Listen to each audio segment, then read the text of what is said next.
I'm Anne Marie with the Oregon Farm Bureau, and welcome to this episode of Fred Talks. I'm Roberta Gruber, and I run the Oregon Farm Bureau Farm Employer Education and Legal Defense Service. We call it the FEELDS program. Roberta, how would you describe the FEELDS program? The way I would describe FEELDS, especially to somebody who hasn't been exposed to it or isn't familiar with the FEELDS program, is that it provides an ag employer in Oregon with somebody that they can ask questions to, get answers from, especially if there's some kind of curiosity or concern about how to handle employee issues, or what are the latest rules between the federal and the state, or, coming down from the state. What's the latest thing that I need to know about, and how do I make it a policy, or how do I put it into practice at my ag business, whether it's a farm or a vineyard or orchard, whatever it might be. And so the FEELDS program provides that place for the employer to say, what do you think? How do I do this? This is the end result that I want to see. How do I get there in your opinion? And then the employer is free to take the advice that I give, or come up with a different strategy and then bounce it off of me again, or not. So it really provides employers with sort of a background resource, either to their own HR department. If they don't have an HR department, it provides them with a sort of a temporary HR department. It provides a resource for answers or for guidance in their own business management. Do a lot of farms in Oregon have employees? Yes, I would think a vast number of the farms in Oregon have employees. I wouldn't say that there are many employees. I would think that the vast majority of the farms in Oregon are small, mom and pop type employers, very seasonal. It's getting harder to have employees in Oregon now. I mean, the labor shortage is hitting many farms. The FEELDS program continues to grow every year. So we're getting more and more members who are finding the value of just being able to keep one step ahead of what's coming around the corner. Yeah, a lot of people don't realize how farmers have to not only grow crops or raise animals, but be business owners, HR professionals, accountants, marketers. In fact, the biggest issue is that farms, whatever they're growing, whatever they're producing, dairies, it doesn't matter what the product is they're growing or producing, they want to just do that. That's what they've spent their whole life doing. They want to continue doing that, and having to spend the enormous amount of time that it takes to research what are the rules and how did they change, and if the state rule is similar to the federal rule, where's the subtle difference between them, and which one do I have to comply with? And quite honestly, there's no time in the day for that. So one of the beautiful components of the FEELDS program is it already does all of that work for the farm. It already discovers where that line is and what the compliance component looks like, and it can just give the grower that information. And so it saves an enormous amount of time on the business to comply, because the FEELDS program sort of shuffles it all down, gets to the nitty gritty, and just gives that information to the grower and says, here's what the rule change is. Here's how it needs to look on the farm.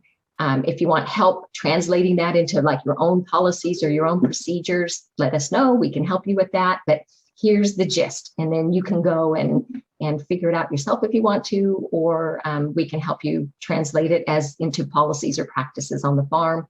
And then you can continue on with your farming instead of spending so much time trying to figure out, where am I supposed to even find the rule? And then what does it look like? What happens if someone isn't compliant, if there's a rule or regulation that passes that they don't hear about?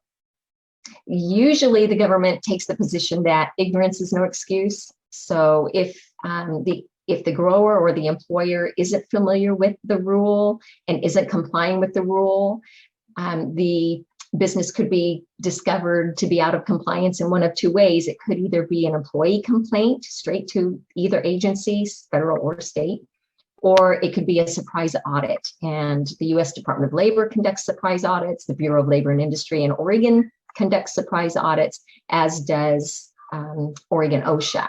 So we agencies that come out and look to see, are you doing these things, and are you doing the latest things? And if you're not, that can translate into money that is really tight, and you would have to pay those in penalties. The flip side to that too is also attorneys. Employee attorneys jump into the picture usually when an employee goes to the attorney and says, I don't think my employer made a legal decision regarding my employment or regarding my working conditions or whatever it might be. And then the employer gets brought into the legal system to try to defend what that decision was that the employer made and why it was legal. This year, you're celebrating 20 years of the program. Congratulations. That's Thank very you. impressive. Thank you. Over that time, have there been specific success stories that you could share with us? Oh, there are so many success stories through the FEELDS program with so many different farms. Some just with the fact that they have employment policies where they may not have had one in the past, and then having that new employment policy or that new handbook in their business eliminated a lot of the employee problems that they had been experiencing. And so they're grateful to have those boundaries, and the employees are grateful to have the boundaries because it helps an employee be more successful at being a good employee or thriving in that employee's capacity at the business. So knowing what the expectations are, knowing where the boundaries are, knowing just what the employer wants from me as an employee has been valuable to the businesses. Other situations are the program provides communication to the growers, so the grower can learn to speak the way the agencies are looking. There's a specific way agencies either want, I don't think I'm saying this the right way, but there's a way to communicate what you're doing. And sometimes the businesses want to say that they're complying, or they want to document their information, and they don't have the right language. And so the FEELDS program helps provide that language, and it provides professional defense, if you will, not only through the legal defense service, but also just in their responses back in an investigation. And so a lot of the investigations that the FEELDS members have gone through have been very successful because they've been able to communicate that well back to the agencies. And so the FEELDS program sort of teaches the grower how the agency is looking for its answers. And so we coach them in that. Other success stories are employees that do file a complaint, and because I have worked with the employers, their documentation is just stellar, and they're able to prove that they did everything that they were supposed to do, and they come out on the positive side of that complaint. We had the blueberry issue in 2012 where the local farm workers union wanted to power down some of the blueberry growers, and we were able to help out those growers who decided to participate in having a voluntary election at the farm to have union representation. And it ended up not going any further because the unions didn't have rules to abide by, the farms didn't have rules to abide by, and it ended up not being something that was very cohesive. But the FEELDS program was instrumental in that. And really, most of the successes are simple problem-solving things at the farm. They're not these big newsworthy type things, gratefully, because we don't want to have big newsworthy problems at the farm. But many of the successes are simply helping the employer through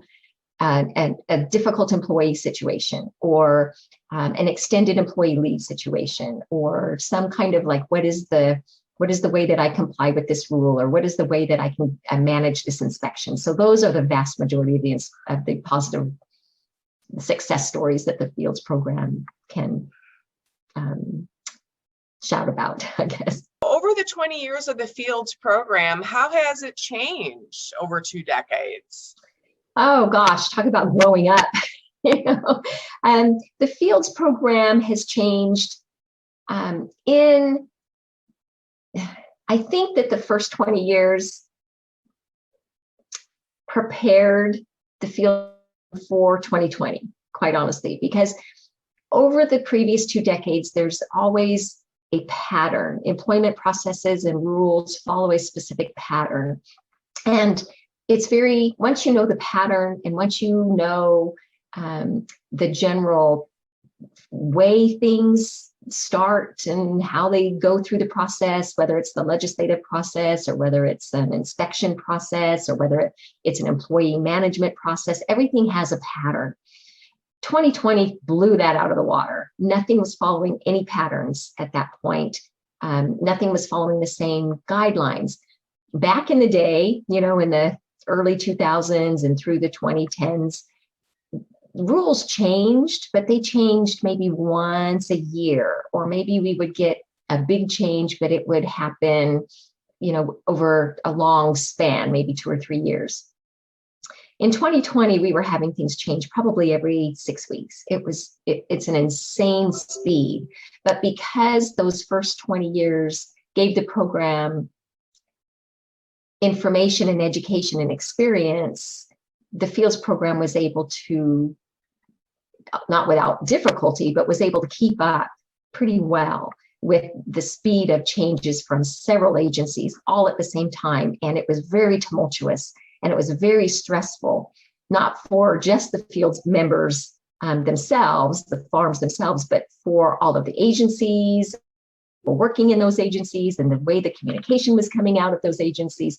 Everybody was very highly stressed. So back in the day, the changes were small and incremental, and they sort of prepared us, I think, to be able to manage 2020 and then still what's going on in 2021 right now with the changes that are just unprecedented and sometimes nonsensical, and how to make sense based on the previous experience that we've had of the way patterns had been established, to try to find where's the solid ground to stand on while we're trying to figure out what's next. Very impressive that Fields help your members navigate the pandemic, which was unprecedented times for everybody.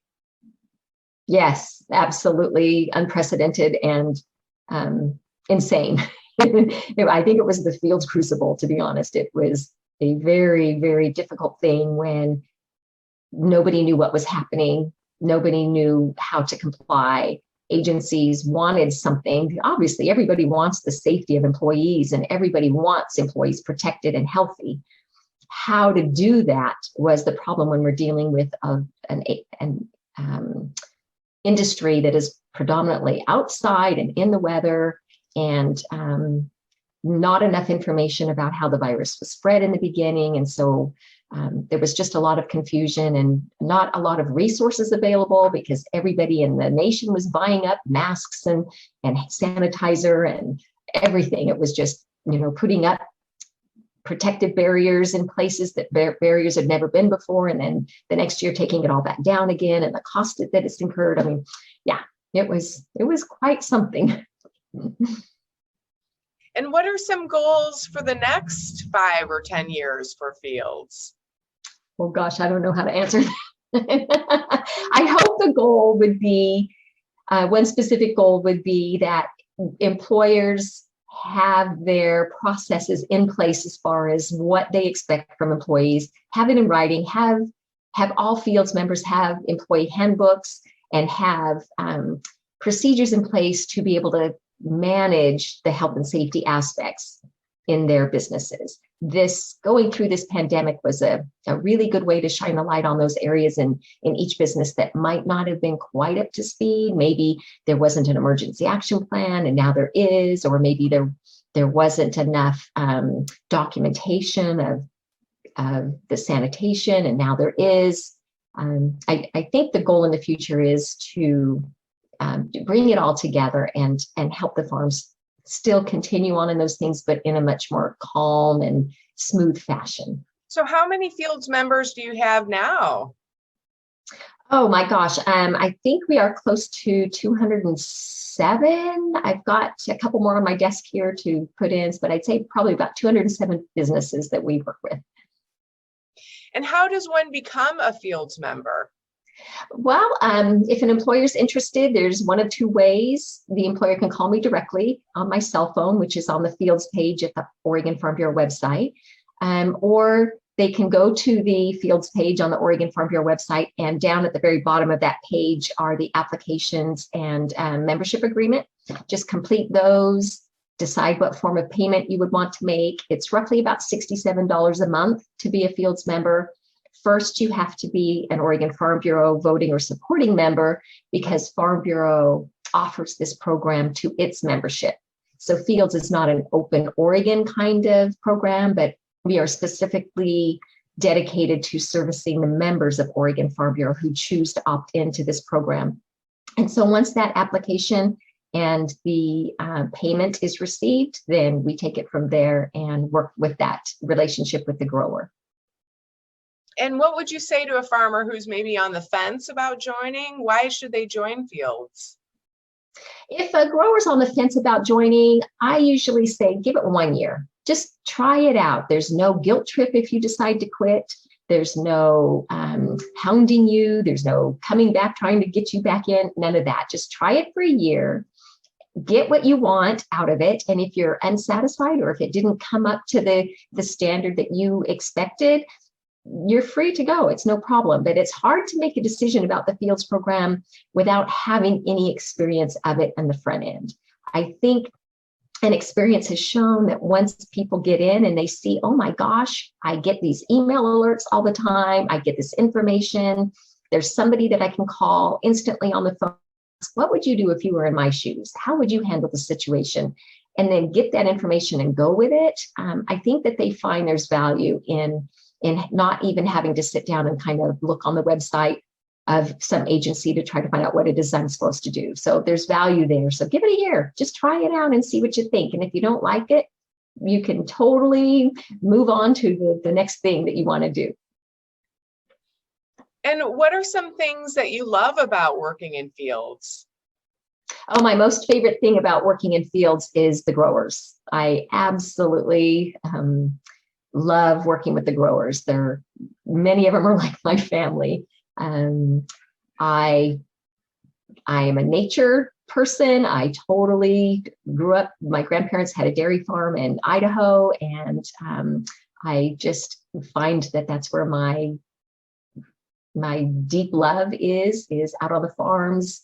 And farmers are a people set apart from most of the society, I think. And they're just a goodness and a wholesome and a way that I connect with them. So my favorite thing of Fields is working with the people and being able to help out in a small way that maybe my talents and my skills complement their success. And so nothing makes me have a better day than to know that somebody has thwarted a problem or come through an inspection with flying colors, and I had a little part in helping them be that much more successful.